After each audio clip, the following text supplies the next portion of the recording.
જિલ્લામાં ધોધમાર વરસાદે એન્ટ્રી કરી દીધી છે। ધોધમાર વરસાદ વરસ્યો છે સુરત ખાતે।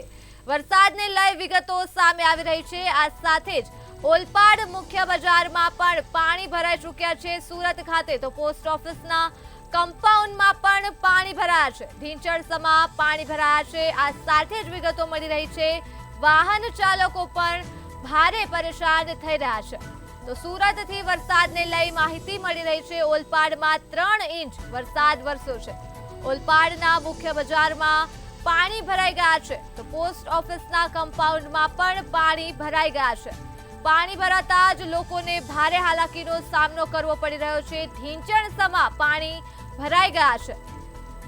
ત્યારે સુરતથી વરસાદને લઈ વિગતો મળી રહી છે। સુરતમાં ધોધમાર વરસાદે આગમન કરી દીધું છે। ઓલપાડના મુખ્ય બજારમાં પણ પાણી ભરાઈ ગયા છે તો આ સાથે જ પોસ્ટ ઓફિસના કમ્પાઉન્ડમાં પણ પાણી ભરાયા છે।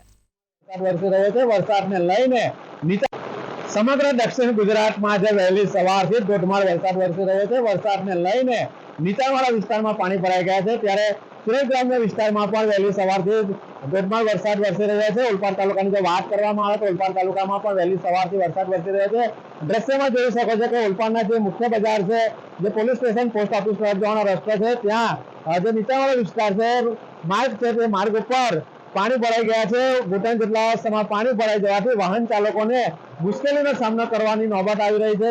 ત્યારે હાલમાં ઓલપાડ તાલુકામાં જે રીતે વરસાદ વરસી રહ્યો છે, વરસાદને લઈને વાતાવરણ ઠંડક વરસી ગઈ છે, પરંતુ જે રીતના વરસાદ વરસી રહ્યો છે જોઈ શકો છો કે ઓલપાડમાં જે પોસ્ટ ઓફિસ આવેલી છે, પોસ્ટ ઓફિસના જે નીચાણવાળો વિસ્તાર છે, જેમાં જે કમ્પાઉન્ડ છે, કમ્પાઉન્ડની અંદર પણ ઘૂંટણસમાં પાણી ભરાઈ ગયા છે। ત્યારે હાલમાં જ ઓલપાડ તાલુકા સહિત દક્ષિણ ગુજરાતમાં વરસાદ વરસી રહ્યો છે ત્યારે ઠેર ઠેર પાણી ભરાવાના પણ બનાવો હાલમાં સામે આવી રહ્યા છે। મહેન્દ્રસિંહ મંગરોલા, મંતવ્ય ન્યૂઝ, સુરત।